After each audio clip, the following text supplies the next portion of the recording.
thinks it's like in the movies, but it's not. If you don't pay, you get hurt. Hi, my name is Pete. I was a bookmaker for 30 years.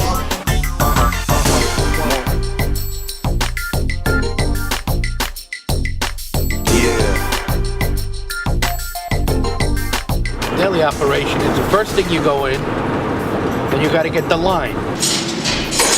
Once the last game's over, we're out of here. How you doing, everybody? This is a night in the life.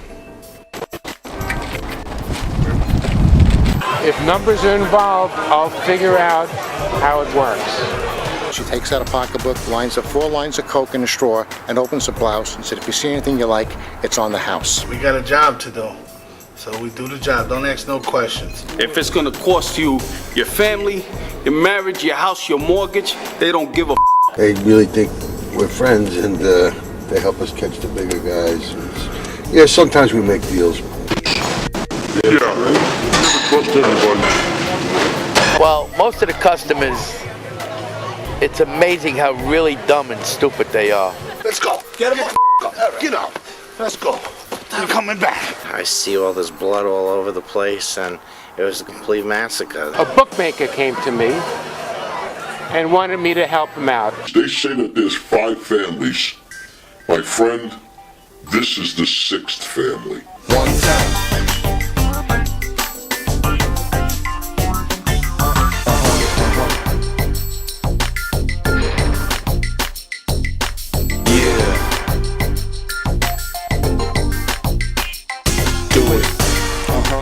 Yeah. Was more or less grandfathered in. And that's the way it was back then. What can we call you for this interview? Barabbas. And what do you do for a living, Barabbas? I'm a bookmaker. How did you guys find me down here? I mean, I take my vacations down here. I don't tell anybody I'm coming down here. A lot of guys looking for information from me. I don't want to tell anybody anything.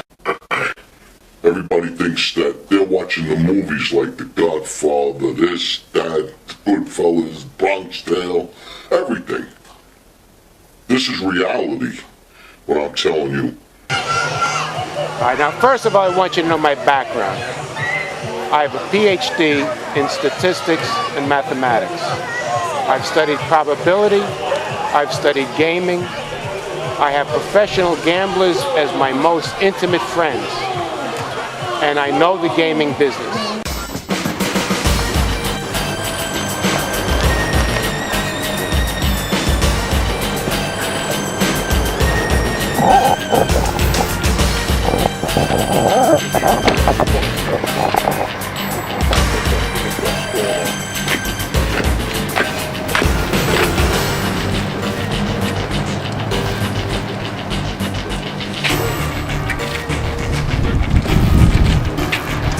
Well, most of the customers, it's amazing how really dumb and stupid they are. I mean, they make reverse bets where they have to win 2 and you have to win 1.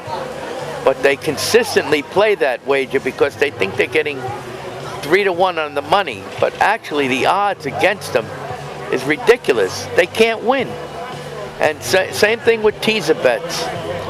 Teaser bets is you get 10 points every team. But you have to remember that in the football, that's where the teaser bets are popular. Football is scored in 7 and 3 points. So if somebody's getting an extra 10 points, all you need is an extra touchdown to beat them. And also that's 6-5 and ties lose. That is so strong for the house that it's almost criminal to take their money, but they continue to wager. I don't know anybody who could beat that game. Anybody. They're so stupid. I mean, you know. I got it. Casinos are famous for offering you things that whatever you want, they'll give you. One time I got a call, give you anything you want except women and drugs. The next time I went to Atlantic City, they sent a helicopter for me. I get on the chopper, there's a beautiful blonde. She said, do you mind if I take the flight with you? I said, not at all. We get up in the air, she takes out a pocketbook, lines up 4 lines of Coke in a straw, and opens the blouse and said, if you see anything you like, it's on the house. This is only a week after this casino told me they don't do those things. Of course, I told her to put the blouse back on, blow the Coke away. I don't know if I'm being filmed. I don't need this grief. Be careful wherever you go, you're being watched. Even at the casinos. Okay? You know, over the years, I've studied this gaming business. I've studied it as thoroughly as anybody can. I've studied it academically. I've studied it professionally. I've practiced at it. I've taught people. And all I can tell you is this. The average person has no way, there is absolutely no way to win at this game. Do you ever see any of these hotel casinos ripped down? Ask yourself that question. What's the answer? Never. They always go up. The carpets get thicker, the buildings get taller. Now why is that? Because they win. You can't beat them. But there is one way. There's only one way that you're going to win. There's only one way. And mark my words, after all these years I have studied this, I know the answer. Vegas. I was in Vegas with my father. And let's just say there's a person there, the opposite name of lose. And we had a hotel suite. And a famous singer, a black singer, came in and they gave her our room because she took the whole floor. When we went to our room, we walked in and there she was, sitting in a towel with, I guess, 4 or 5 bodyguards, people all in the room. We informed them that this was our room. And they told me no, they had the whole floor and that's it. I left, went down, spoke to the gentleman. The next minute I know, they were thrown out of that room, given another suite, and we had ours. This is the power that you have with gamblers, with bookmakers. You're going to gamble, you're going to lose. There's no bet that's in your favor. They build those casinos with losers' money, not winners' money. Be careful with your money. If you don't get the odds in your favor, you should not play. And that's almost impossible to do. Everything is the price. When they put a line out, it doesn't mean which team is better. It only means to encourage wagers on both sides. If a team is 7 points favored, doesn't mean they're 7 points better than the team. It just means they're trying to look for equal action on both sides. They always think that they're going to get that quick money. It's just like they played a football ticket with all those names and them teams and everything like that. That is the biggest sucker's bet around. Because a tie, you lose. That's the advantage for the bookmaker. And there's a lot of ties whenever it comes to gambling. Detective Graham. Sir, How long have you been on the force? 14 years, Halloween. How many of those years in Vice? This time, about 8. And you, Detective Burns, how long have you been on the force? 10 years for me. And how many of those years in Vice? About 8.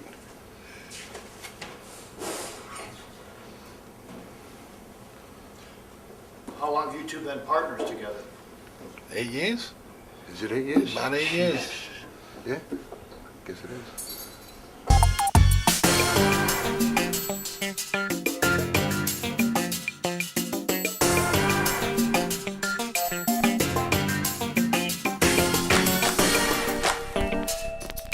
Me again, back in New York. It's playoff time. not that I'm doing anything, but I still have a lot of friends in business, I guess. And it's an exciting time. Most of the men in my family were part of the original 5 Cosa Nostra families in New York. In a gambling situation, many people use their emotions, and I understand that. I don't use any emotion in gambling. Dice, horses, anything involved with gambling, there's no memory involved. These entities don't remember what they've done in the past. So there's no emotion involved in this. Gambling is just a matter of facts, numbers, statistics. And I want to tell you something. The professor said it, and I'm telling you, anybody that makes bets or bets on football tickets or even the number for a quarter or a nickel, they can't win. It's a sucker's bet. And that's all you are, is a sucker. Because the true bookmaker doesn't care which side wins. He gets paid no matter what on the juice, or some people call it the vig. But to him, he has no brain. He don't care who wins or loses. He gets paid either way. And he'll always be on top. That's why they take the risk. When you were in? Well, you never know how much you can earn. You know, I mean, the players have to win 61% to be winners. So that's a hard feat to overcome over a long period of time. Detective Moran, when I asked you how long that you've been a vice cop, you would use the term that this time around. What do you mean by that statement? What do I mean? Well, I was on Vice before about 3 years, and then I was transferred over to homicide. And, you know, I was doing my job. I'm good at my job, but it's tough. You're dealing with what you see all day and then going home to your wife and your kids, and you got that on your mind. It's much easier dealing with the riffraff we deal with than going home with that. So gamblers and prostitutes are a little bit easier to handle in a day in. Well, I wouldn't go like that, but yeah, it's easier on the eyes.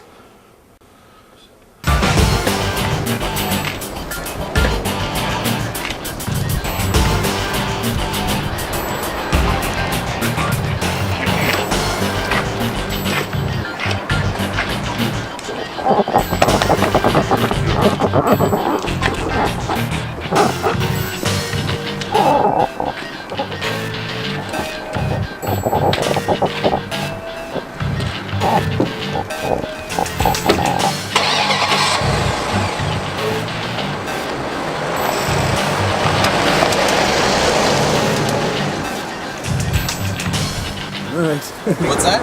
I was at the Ali Frazier fight, #1, when Frank Sinatra was there. Can you tell the time? We had a lot of celebrities bet. They were very, very big bettors. There were celebrities that had a lot of money. And one in particular, famous singer. You can imagine who it is. I'll never forget, I think it was '83. He bet 10,000 on the Eagles. He lost it. He bet through a jeweler. The jeweler called us and he said, "You know whose bet this is?" We said, "No," and he told us.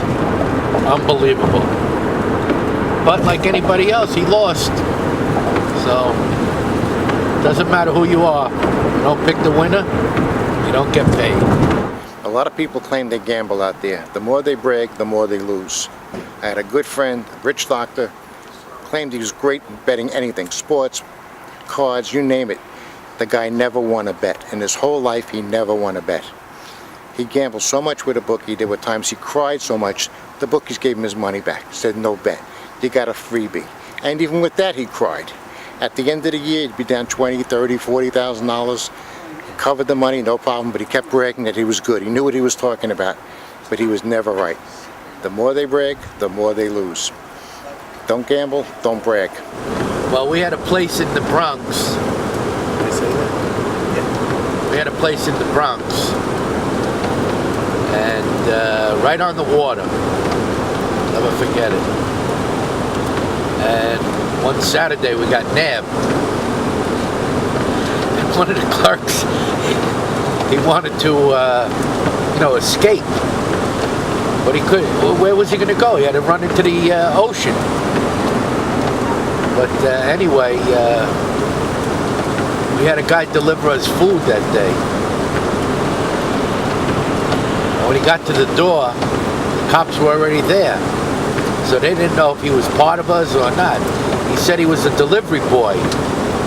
He went about 400 pounds. So he escaped.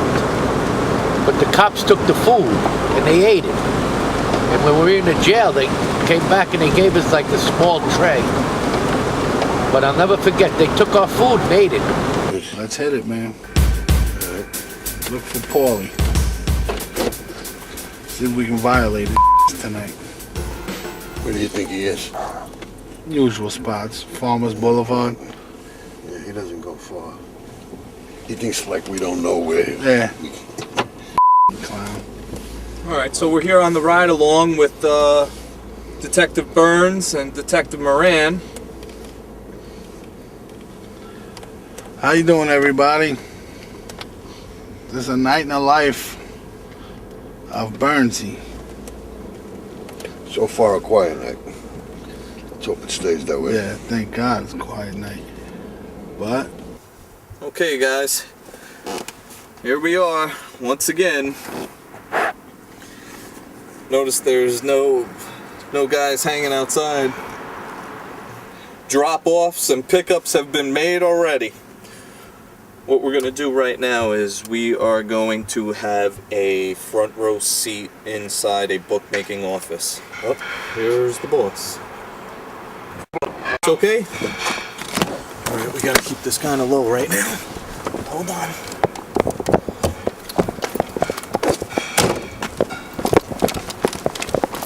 How you doing, Mr. Guns?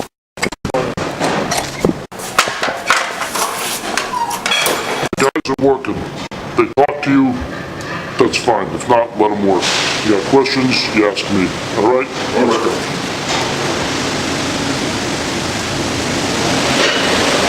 Use restrooms because it's nice and quiet, no one bothers you.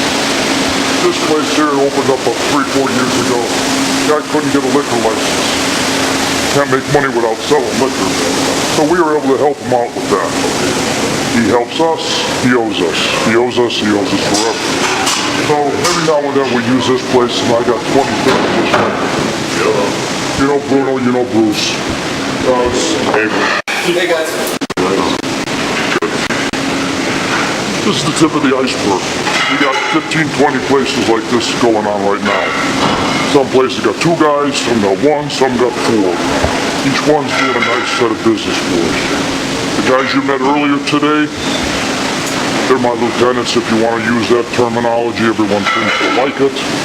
They got 10 guys working for them, they each got 10 guys working for them, etc., etc. You do the math. All the money funnels into me. Today's busy. Football, Sunday. Everyone's got the money. Yes. All right, the daily operation is the first thing you go in, and you got to get the line. The line is the Bible in that business. And you get the line. Where do you get it from? A service. I think it used to come out of Atlanta, Cincinnati, and Vegas. More recently, though, everything comes out of Vegas or the islands. And that's the Bible, and you go from there. If you get faded, you go up, either way, up or down. Meaning if you get bets on one side, you move the line accordingly. Got any questions?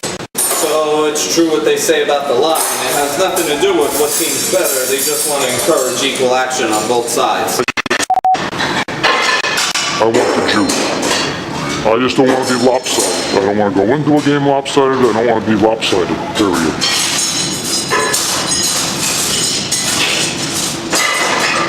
I met a doctor a few months ago, claimed he was a big gambler. I introduced him to one of the bookies. The first week he gambled, the bookie called me, said, I couldn't thank you enough. The guy's into me for $28,000. 3 weeks later, the bookie's down $58,000. At the end of the year, guess what? The bookies are heading another $40,000. You can't beat these guys. No matter what they do, they're going to beat you. The odds are against you. There was a doctor one time, a good friend, knew him, trusted him. He was with a partner, and his partner was robbing him. And this doctor was doing all the work, and his partner was taking all the money. And every week he would complain to me. Every week he would complain. He came out with a statement telling that he will be partners with this doctor forever. Forever. And nothing can change that. Even though he had a good thing going, he said, I will be his partner for life. Well, this doctor came to me and my father and begging for help. Let's just say the next week, my father and I went to go and see him, and the following day, he broke up the partnership between the doctor and himself. They'll put their hooks in you, and then you're done. You're done. They don't want to hear nothing. You understand? If it's going to cost you your family, your marriage, your house, your mortgage, they don't give a f***. They want their money. This is fact. This is not movie time. This is not something that you see in the movies. This is real. This is reality. This is what this business does to you. It makes you like this. Okay? But in return,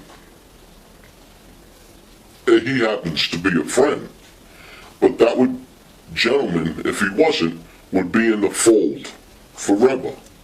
Whatever you needed, whatever you wanted, he would be there for you. Because when times were bad, you were there for him. And you helped him. And I gotta tell you, we never forget. Never. There's an old saying, once we get them hooks in you, and that's how it is. That's the way life is. Now, we did an interview with the gentleman, and he said if they can't pay, he would own them. Oh, they own you. They'll own you. They don't give a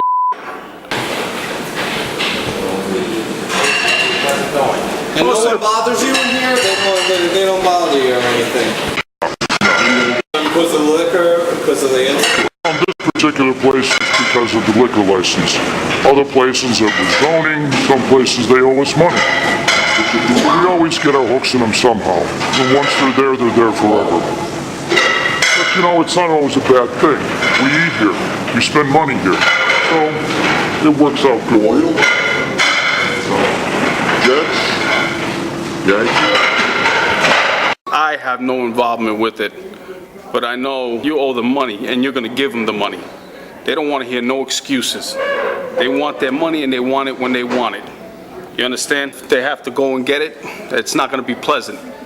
They don't give a Tell us about the gambling, guys. Tell us about how it's crime, how it's not violent, how it affects people. Well, I'll tell you what about your gambling is harmless. See these stores right here? See this little shopping mall here? 2 of those shops were hit up last week. The guy in the liquor store over here? In the pharmacy, wasn't it? Yeah. Well, there they get more than, they're looking for more than money there. Right. The guy in the liquor store got roughed up a little bit. So it's not always like they say. It is true. These guys still do get roughed up. They get beat up to get the money, get paid. Oh, without a doubt. You do what you gotta do when you're desperate. Yet, Sundays are busiest day. We don't make it on Sunday, we don't make it at all. Every degenerate gambler in the world's got his telephone right now, trying to lay his money off on us. Our job is to take as much of his money as we can.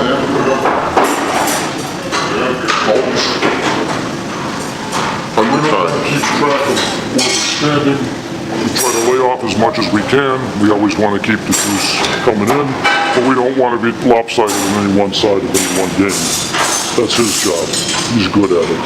He wouldn't be here if he wasn't. I'll tell you how we won the Super Bowl both ways. It's unbelievable. It was in the 70s when Dallas played Pittsburgh. And Pittsburgh opened up 3.5-point favorites. We had a guy, big, huge bettor. And he took the 3.5.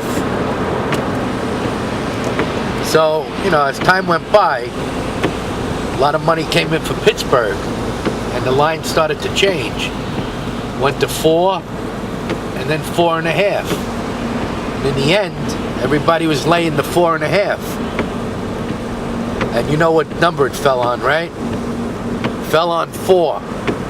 So we collected the 3.5, and we collected the 4.5. That, I say, was a Super Bowl.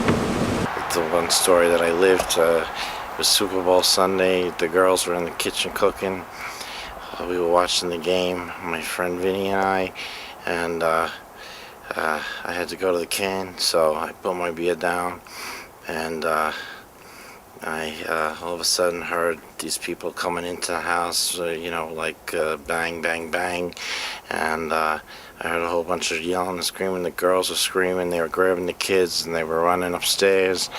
I said, "Sure, are you sure it's all right doing this here?" Yeah, that's all right. We're okay over here. I mean, just don't yell it out. So I was in the bathroom, and I knew better than to come out. And so Vinny's sitting on the couch, and he's saying, I'll pay you. And he said, yeah, you're overdue. And he said, I heard somebody say in Italian, I guess you got money on this game too. And he says, yeah, but I'll pay him back. And so, and the next thing I know, I hear 3 gunshots, and I hear everybody, like, the place goes silent, so I'm really nervous like I am right now. And I tried to open the door, and somebody had locked it from the outside, so tied it shut or whatever. And the next thing I know, I hear the cops coming in. There's a whole bunch of commotion, and no girls, no kids, no Vinny. And they let me out, and I see all this blood all over the place, and it was a complete massacre. They slaughtered everybody. A lot of people believe that bookmaking and prostitution are victimless crimes. How do you feel about that? Victimless crimes. There are no victimless crimes. Everybody gets hurt sooner or later. There are no victimless crimes. Sooner or later, everybody's going to get hurt. Be it the old man at the store, the guy at the gas station, somebody's getting hurt. Well, I understand the concept that women involved in prostitution are victims of their pimps and lead brutal lives, but surely placing a bet with the bookie is a benign endeavor. Nah, I don't believe that. Because you place a bet with the bookie, big bet, you go home Friday, you got no paycheck. So you're not gonna pay the bookie, and he's gonna come after you, so you're gonna end up robbing some store. Knocking off some little, AM PM or something to pay the bookie off? Victimless? Come on, man. No such thing. Indirectly, somebody always gets hurt. Correct. But I know Vinny was heavily involved, and so that was it was a pretty scary experience. Hello, Mexico.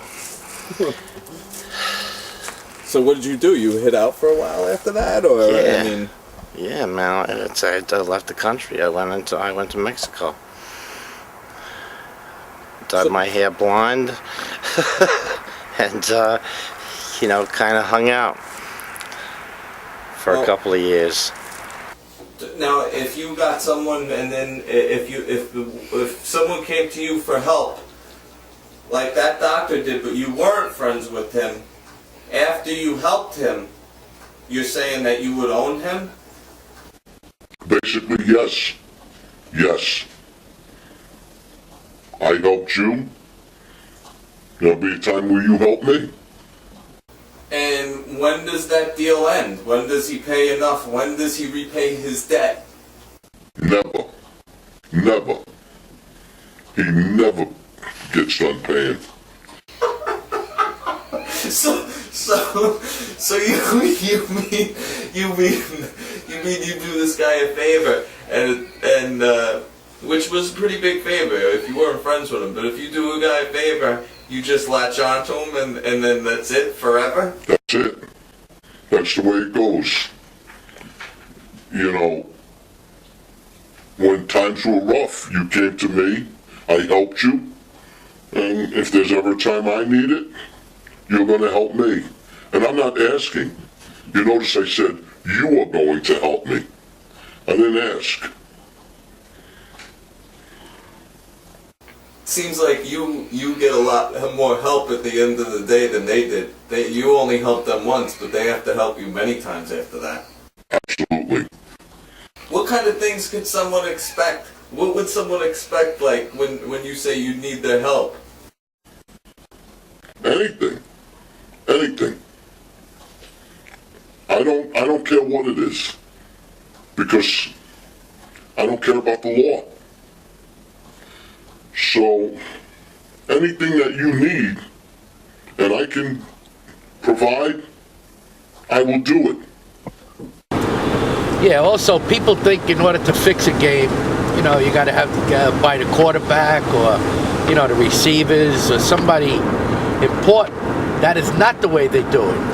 Not many people know this, but it costs too much money for that. In other words, you know, a regular quarterback, he might be making $10 million a year. What is he going to do?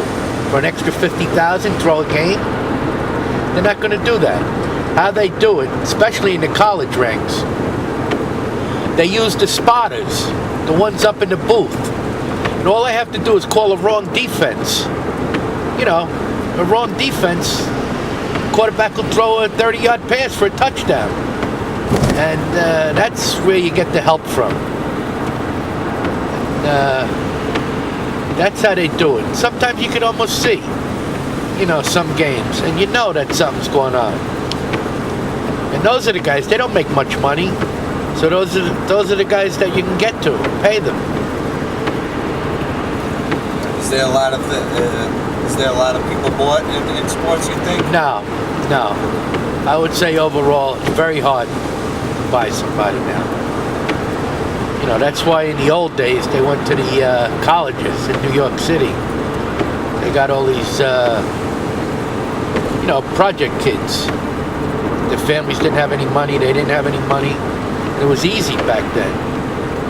But, you know, eventually everybody gets caught. And if you want to dance, you got to pay the fiddler.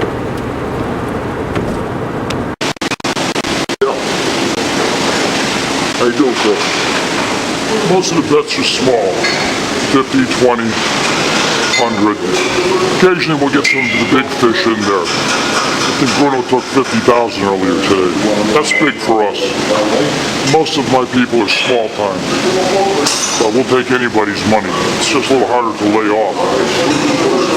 When I start seeing some big money coming in from like the West Coast or something like that, then you gotta scramble. Sometimes we're a little afraid that someone's got somebody in their pocket and the game's not really in the up and up. Here again, I don't care who wins as long as I'm not holding anything on one side. Usually if there's a fix in, we hear about it, and we can adjust ourselves accordingly, but not always. Sometimes we get caught with our pants down. It makes me very upset when that happens. Yeah, all's quiet on the Western Front at this point. All right. So far. Yeah. This is Paul. Yeah. There's my radio again. That's all right. Here we go. And see who's hanging out. It's Frankie. He's all right. What's going on, Frank? Big prick. Yeah, he's an idiot. Burns, you come back here, man. We're going to pick Paulie up. Game that was played in North Carolina when I was a young kid. And one night was basketball. It was in a southern school. It was a winter night. And a friend of ours called in to make a bet on a certain team, and we did. And I had bet a couple of hundred. And to me, that was like a couple of thousand, because I didn't have much money then. Anyway, we bet that about 7:30. The game was going off about 8 o'clock. And about 7:55, the phone rings, and it's the guy who's betting, who we're following. And I said, is there anything wrong? Something happened? He goes, no, I want to bet more. So he bet more, and we bet 3 times as much as normal. And I must have bet a couple of thousand, which was way over my limit. Anyway, we get the result of the game, the contest, and we lose the game. So he flies up from the south the next day. And we said to him, what happened? How did this happen? How is it possible? And he says, I'll tell you how it happened. There was a blizzard down there. The officials could not make the game. So he called his brother-in-law in to officiate. Like I said, he was an alumni of the school. So his brother-in-law got there, and he called 56 fouls against the opposing team and 11 against ours. Our team could not put the ball in the basket. So what I'm trying to say is there is no such thing as a sure shot, sure bet. Anything is possible in gaming. Okay, right now we're looking for this kid, Paulie. Low level. Real low level guy, but I'm going to put the pressure on him. Tell him I'm going to violate his parole unless he drops dime and lets us know where the he is. I'm going to find out what he knows. We're going to put the pressure on him like he did something really bad, going back to jail, and see where that takes us. Sometimes you gotta work with bad people to catch worse people. Really what it comes down to. Yeah, we work with the little guys, give and get to get the big guys. Sometimes you let the little guys off to get the big cat. We gotta do our damnedest to keep these streets clean. I have several gamblers who are my intimate friends. I always have avoided giving them advice because that opens me up for other situations which are not amenable to my profession. Yeah, sometimes we befriend a small guy. They really think we're friends, and they help us catch the bigger guys. Yeah, sometimes we make deals, let a bad guy go to catch a worse guy. Sometimes it's the only way. Nature of the beast. I mean, we gotta keep the streets, keep them clean. But a lot of people bet though. Absolutely. A lot. Now the trick is, a true bookmaker, a good bookmaker, like I said before, he don't care who wins or loses. But a good bookmaker takes a piece out of every one of those guys. And all he has to do is just collect his small piece. Now if there's 100 bookmakers out there, and you have a piece of 100 bookmakers, you don't have to bet. That money just comes to you because it's yours. Unless, if they don't pay you, they don't operate. Now, when you say they don't operate, that means they don't work, they don't take any bets, they don't book? Correct. They don't work, they don't bet, they don't take any book, they're basically shut down. And what happens if they do? What do you mean? Well, you're saying that they're shut down, that they're not supposed to take any bets. What happens if they do? Trust me. They'll be out, if they did that, they'll be out of business the next day. And they'll be out, some permanently, some for a long stretch of time. And they better have medical insurance. So basically you're saying everyone pays you at the end of the day. That's about right. That's about right. Now you mentioned another story too, something that you heard. Well, this was a little closer, but I wasn't there because it happened in the 30s. My mother and my grandmother and my grandfather, who was also up there in the family, connected, but you know, one of the Fredo types. They were driving on the interstate, and obviously he must have been heavy into the girls and the gambling, and they must have put a hit out on him, and they hired somebody, some truck, some meat truck that hit them broadside. They hit his side. It came right across the lanes of traffic and hit him, and they, crushed on the inside. They were sure they were getting the whole family, but my grandmother and my mother lived, and it was my grandfather that got dead. Indirectly, somebody always gets hurt. That's why they're crimes. Because the connection isn't always as obvious as in murder, say, but indirectly, there's always a victim. Otherwise, it wouldn't be a crime. Without them, there's no us, partner. That's right. Keep us working. Keep us busy. That's it. Everybody thinks that it's a great life and, you make a lot of money. That may be true. You do. But you also take twice as many risks.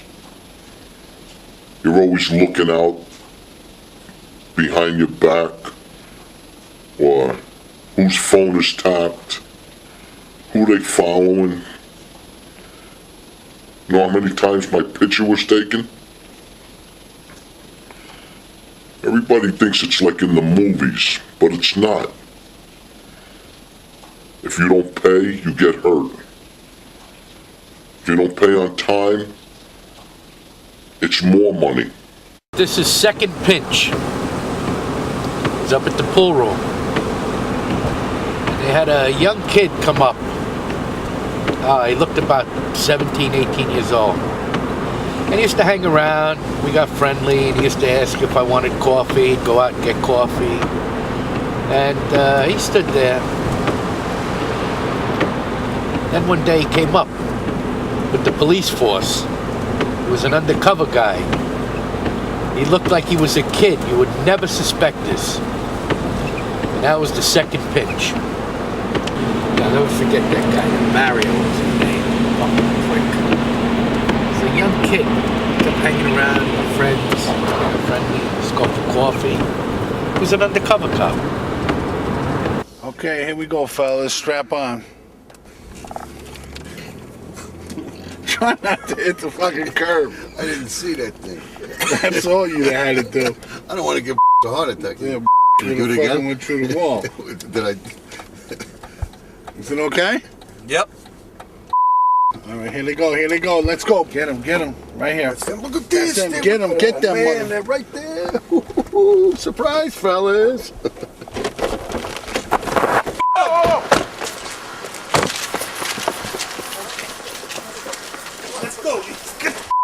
Let's go. Get him. Get up. Let's go. We're coming back. Didn't do nothing. Get on the car.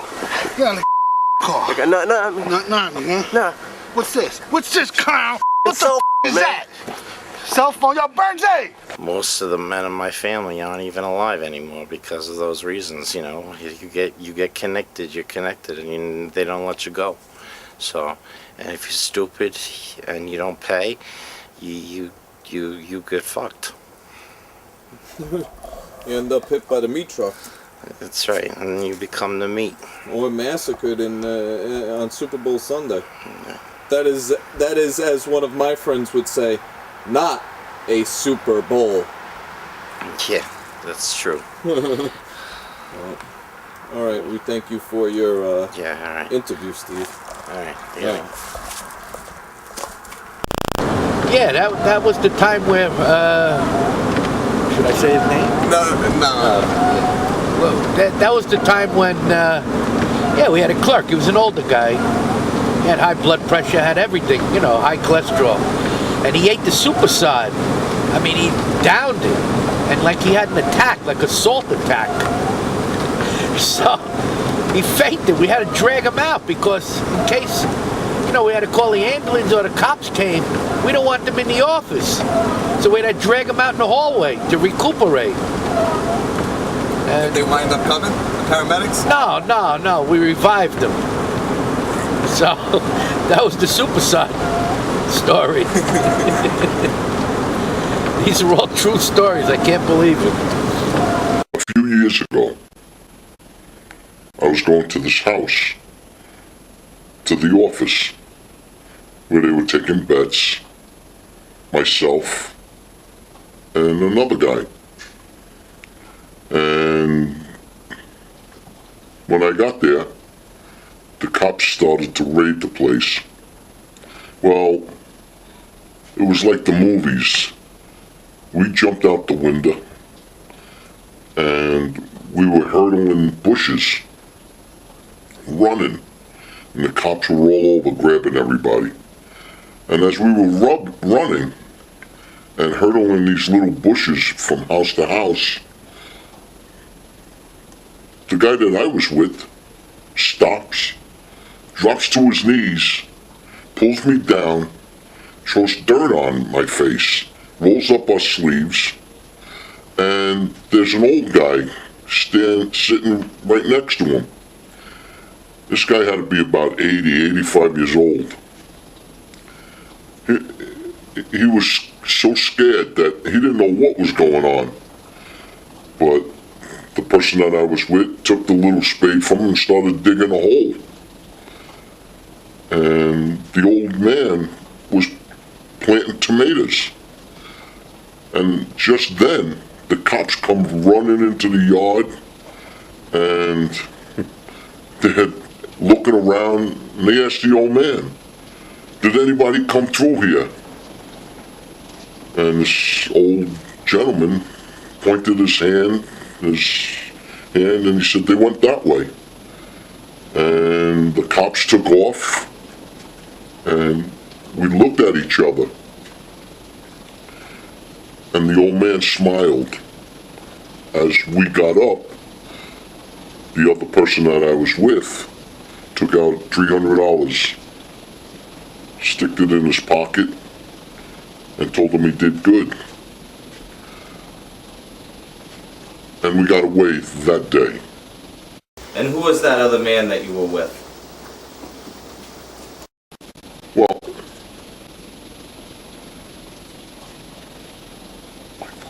Yeah, you could say it. my father. And that's the reason why it is that you do what you do today. Yes, that story happens to be a true story. Many people know the game of highlight. Some people don't know about it. It comes from an area of Basque Spain, and it's a game that's played in what's called a fronton. That's a stadium. Many years ago, as a young professor, I studied the game of highlight. The reason was that I was expert at computer simulation, and I wanted a way that I could apply this. And we studied the game and realized that we could increase the odds in our favor. Unfortunately, after studying it so thoroughly, I found out that it was not possible to beat the odds completely because the state takes out too much taxes. That was a good question. If it's a victimless crime, how come the state sponsors lottos and licenses casinos and gambling parlors? I can't answer that. I just know we got a job to do. So we do the job. Don't ask no questions. So Barabbas, we've spoken to a certain someone that knows you. His name goes by the Professor. And he claims that he made up a computer program for you to help you bet on sport and wager on sport games. That's correct. Actually, I know the professor. I know him quite well. And through the years, let's just say we shared information. An acquaintance of mine who was a bookmaker knew that I was doing the study and persisted in trying to determine if there's a way to make money at this. And to the best of my ability, I studied this and studied it. It's not possible. With the percentage the state takes out, you can't make money. Even if you know the odds, even if you know the players' abilities, if you know intimately the game, you can't make a bet that has consistently been better than beating the odds. So therefore I would avoid that game. But I'm going to repeat, there's only one way you can win at this gaming business. There's absolutely only one way that you can win at the gaming business. And I'll tell you about that a little bit later. Bookmaking's legal. Why isn't it legal here in the States? Nah, I don't make the laws. Politicians, they write the laws, we just enforce them. It's our job. We don't ask any questions.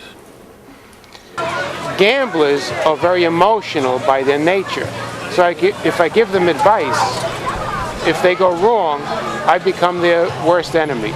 So I'd rather remain their friend and not give them advice. If it's a very, very simple mathematical, mechanical thing, I'll help them, I'll tell them. But that's very different. And in the past, gamblers who have played for many years, if I told them something, they say, wow, I never realized that's true. And I've never been wrong. I don't really give a who wins, that's not my business. All I want is my cut. We try to make sure everything is equal. Yeah. The whole thing is the VIG. You get the VIG, you make a nice living at this. All right, you have to remember that everything gaming is based on mathematics, on numbers. It's not luck, it's not streaks, it's not anything but mathematics, probabilities. And, you know, as a friend of mine once said, it's all based on numbers, odds.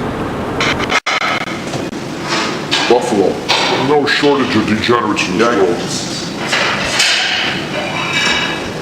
You'd be surprised the number of people that call here. I mean, they're just phone conversations to you. These are lawyers, these are doctors, these are businessmen.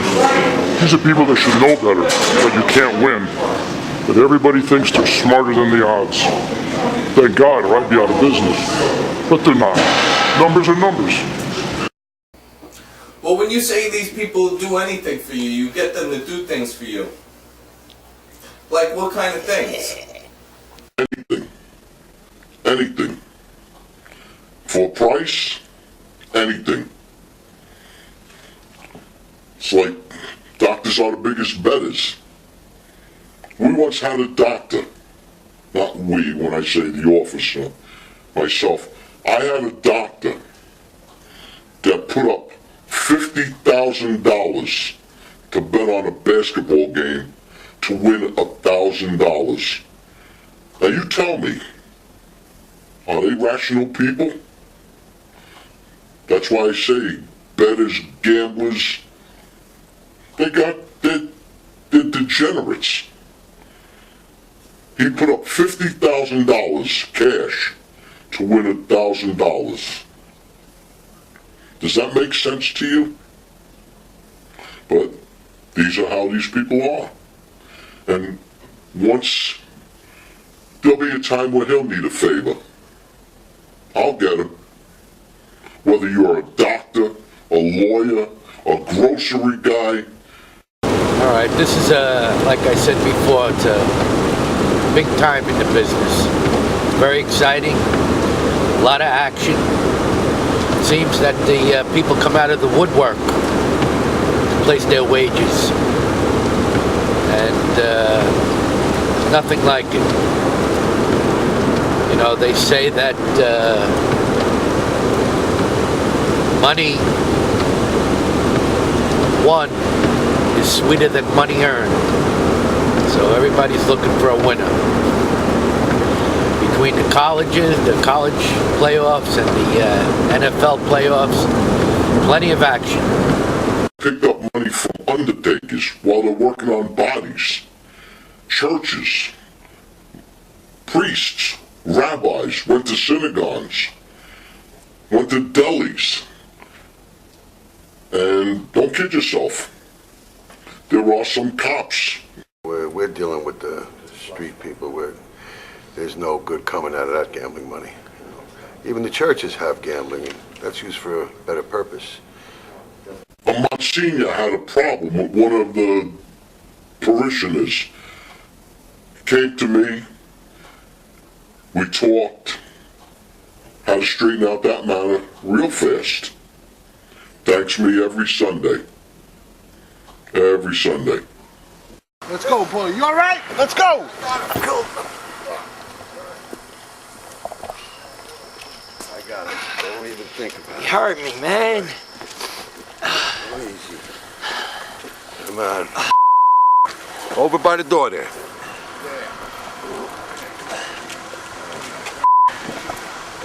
Head down.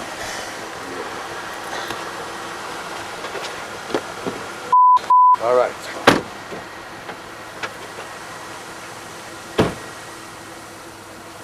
We're gonna have to pick this up later, my man. We'll bring him downstairs. Let's go. We'll pick this interview up later.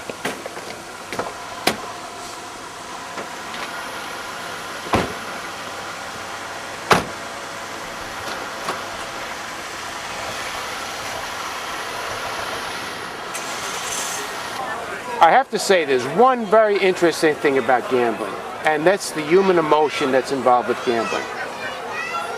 If I ask people who are gamblers if they enjoy gambling, without a doubt they all say, I love to gamble. I just love it. And I always answer them, is it gambling you love, or is it winning that you love? And then they think. They stop and they say, wait a minute, I like to win. So the answer really is, gambling is not fun. Gambling is a job. Gambling is a job, and when you win, you have fun with your winnings. I'm in this business because of my father. May he rest in peace. But when things happen when you're younger, all of a sudden you had a lot of friends, and once you get arrested or you're under surveillance, see how quickly your friends disappear.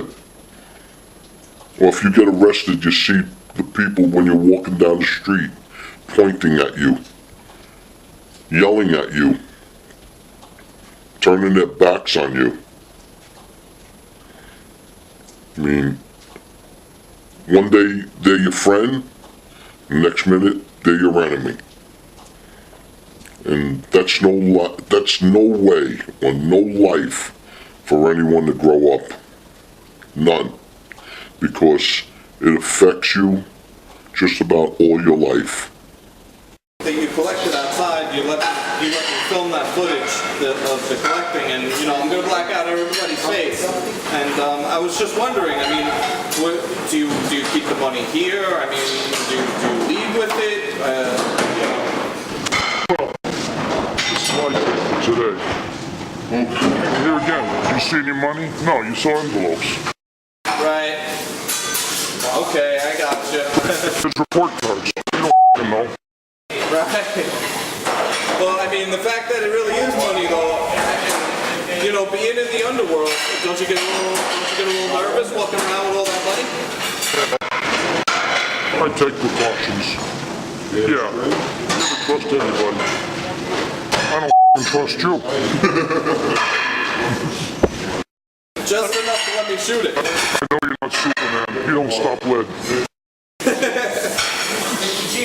All right, I'm going to talk about Bucky. That was my mentor. He was so smart, he was like a legend up and down the East Coast. Taught me everything. And I'll never forget, my brother told me the story about this. He told me they were out in Vegas. And the guy Bucky, he knew everything about horse racing. He was great. Not only was he a good handicapper, he also got a lot of very, very good information. And my brother and him were out in Las Vegas at one time. And they were playing horses. And all of a sudden, my brother sees this movie star come in with a leather jacket. Right? It's 110 degrees. He comes in on his motorcycle in a leather jacket. And he sits down. He sits down next to my brother. He was a famous movie star at the time. So my brother was getting this guy Bucky's information, going up to the window and betting it. And the reason my brother was making the bets because that guy Bucky used to get barred from the horse rooms because he was that good. So my brother was going up making bets, and they were winning. And this movie star was sitting next to him. He was losing. So finally, my brother felt bad for him. So whatever this guy Bucky gave him, he gave to the movie star. So they started winning. The movie star he started winning also. They were winning. At the end of the event, the movie star invited my brother out to his house, send a limo, come out, we're having a party, we're doing this, we're doing that. And the analogy of that is that everybody loves a winner. Everybody. You want to be on the winning side. There's no substitute for it. I ask people also, professional gamblers, they undoubtedly give me the wrong answer. When you're ahead and you have the house's money that's in your favor now, do you feel like you're betting with your money or the house's money? And they say, well, no, that's not my money, that's the house's money. And everybody knows, logically, when you won that money, that's now your money. But people don't think of it like that. So all I can say is if you're going to bet, understand betting is a job,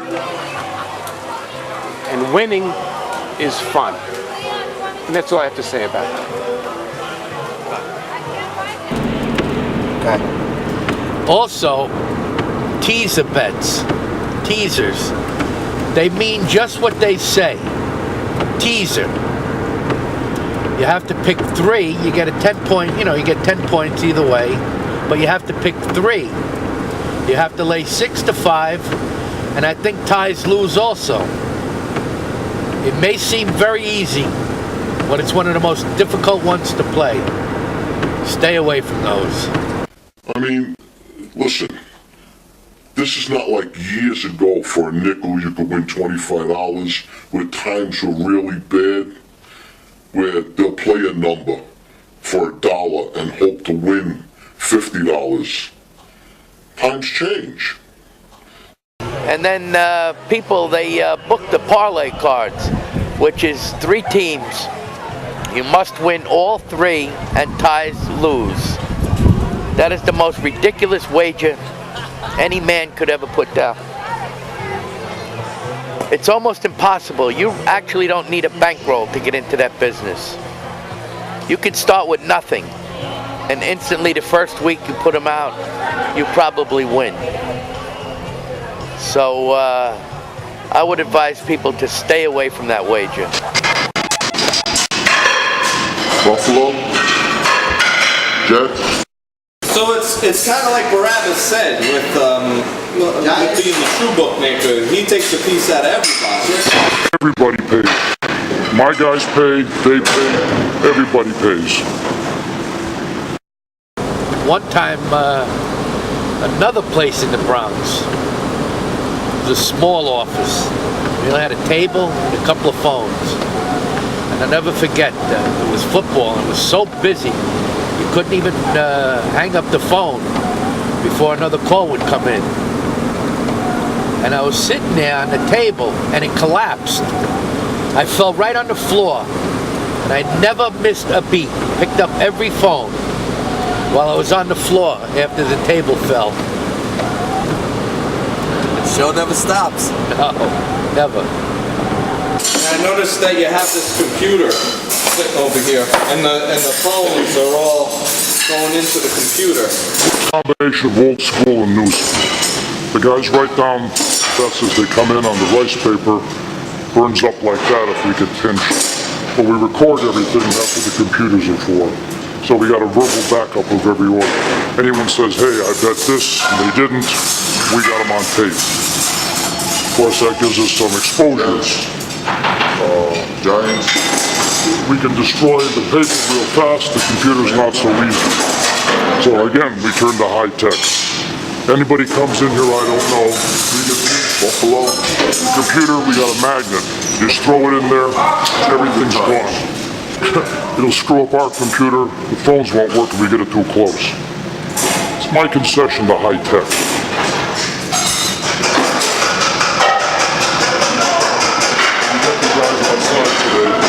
Those are just a few of the guys. They represent my immediate men. And each one of those guys has 10 guys, and they got 10 guys, and they got 10 guys. And all the money funds into here.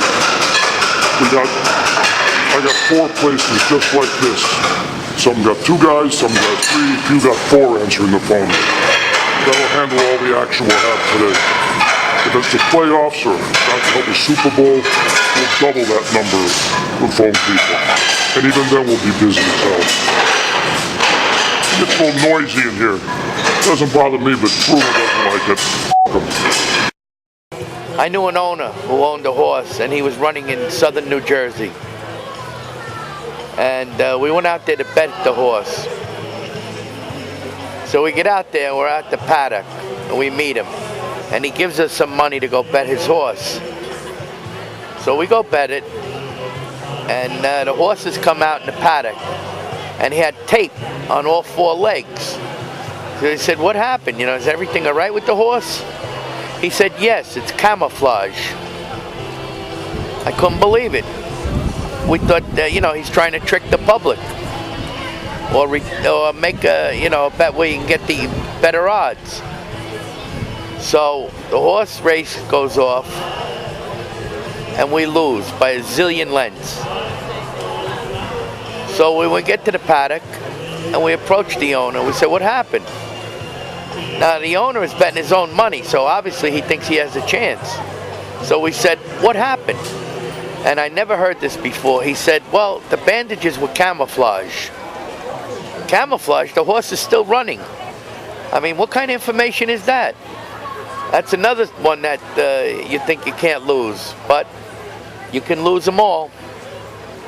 My advice, don't play. It's legal in England. Why is it legal here? I don't make the laws. Politicians make the laws, it's our job to enforce them. That's what we do. Well, that was good. That was good. You were very cut and dry. Bets coming faster and faster. People go crazier and crazier. They want to get that last bet in before kickoff, huh?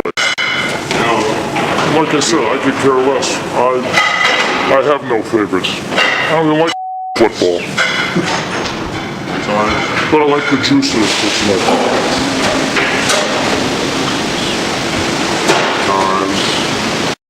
Well, your tool to win is that you always have the advantage in your favor.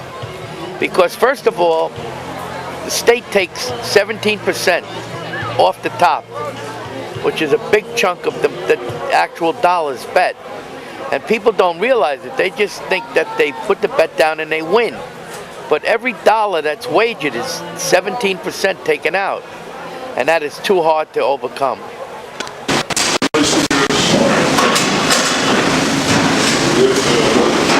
Who's going to look for a booking shop in the back of the restaurant?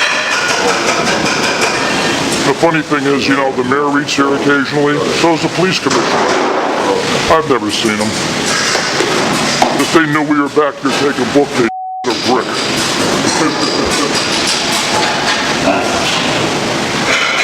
It's not always what you see. It's what's behind the scenes. That's good. Yeah, when the bookmakers used to take horse bets, it was actually the backbone of the business because they could earn. Not many people could win. But when legalized gambling came in, it sort of diminished. And I think it's because the player got paid right away on the spot. They didn't have to wait for their money. You know how many restaurants, it's not only gambling. It's not only gambling. It's restaurants. I went to restaurants, went to chefs, paid off chefs. So they could do, say they ordered $25,000 worth of food for that month. Let him order $50,000. Gave him half the money. You know how many big hotels and restaurants in New York City that do that? Or you have to pay to get your name on a list so they can order from you? These are the things that surrounds the sixth family. What you're seeing here today is the tip of the iceberg. This is going on thousands of places all over the United States right now. Big places, little places, back rooms, basements, garages, warehouses. You name it, there's somebody collecting books somewhere along the line. You're not going to stop it. It's been around forever. It'll be around 3 centuries from now. People love and waste their money on gambling. They're never going to lose. They're never going to change. There's always going to be someone there that's going to want to help them like me to take their money. That's how I make my living. That's how the boys make their living. It's legal in the state. The state uses gambling money and puts it towards things like education, or supposedly. Yeah. Well, that's. I don't believe that education line. Just the money goes to a great big slush fund, and the big wigs do what they want. They just whack it up whoever they see fit. You know, they say, well, the government's going to legalize this, and they're going to legalize gambling. You don't want that. First of all, the government can't. They're going to lose money if they do it. And the big wigs do what they want with the money. Give it to Joe, give it to Steve. Somebody gets it. I don't know about education. What do you think? Who knows how they whack it up? It's not our job. That's not my job to worry about. And why should you gamble in your neighborhood and have the money go to Washington? The money that you gamble here stays here. I mean, the guys, we own apartments, everybody on the crew buys cars here, we get food here, we shop here, the money stays in the community. It's not going to Washington, it's not being shipped somewhere else. Local money for local people. And people know that. Yeah, they could go to OTB and place their bets and stuff like that, but they don't want to. Why should they send the money somewhere else? It stays in the community. Why is it that even in states like Nevada, where there's legalized gambling, how come people still seek out the services of a bookmaker? Bernsey, handle that. Because with the bookmaker, you don't have to put the money up front. With the state, you do. It's one reason, anyway. The community takes care of us. You think if a cop's within 20 feet of this place right now that I'm not going to know about it? Hell, 20 feet, of a mile. You know, people take care of us because we take care of them.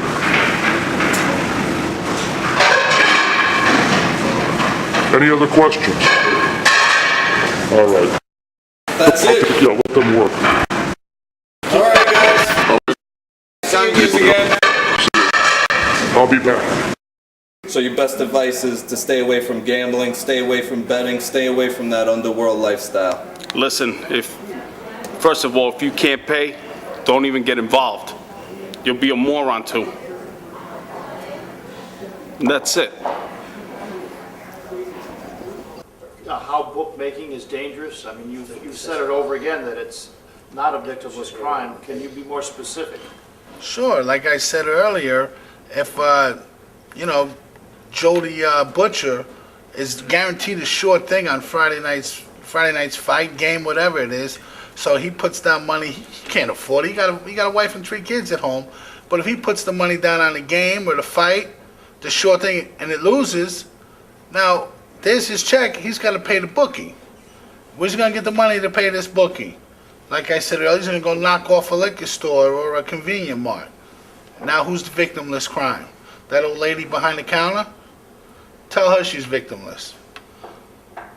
What I'm saying is, in gaming or in basketball or football, whatever it is, even though you have the best of it going in, there's no such thing as a sure bet, a sure shot. Anything can happen in the contest.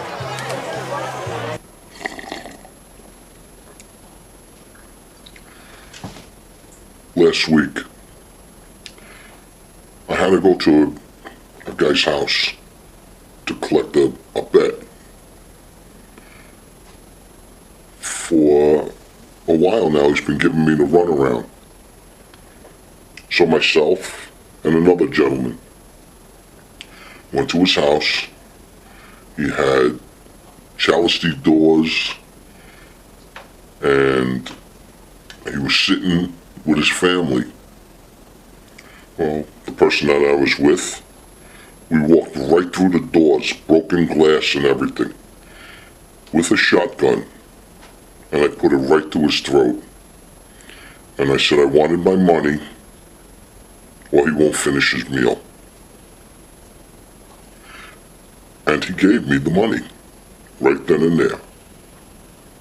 So what I'm trying to say is there is no such thing as a sure shot, sure bet. Anything is possible in gaming. Yeah. One time. And the only reason we're saying this, I'm sitting right now telling you, and having some of these confessions, is because of the person behind the camera. Because this is not allowed for anybody. Nobody talks to this. This is, they say that there's 5 families. My friend, this is the 6th family. And these are the secrets that nobody knows. Only the people that are in this business. One time.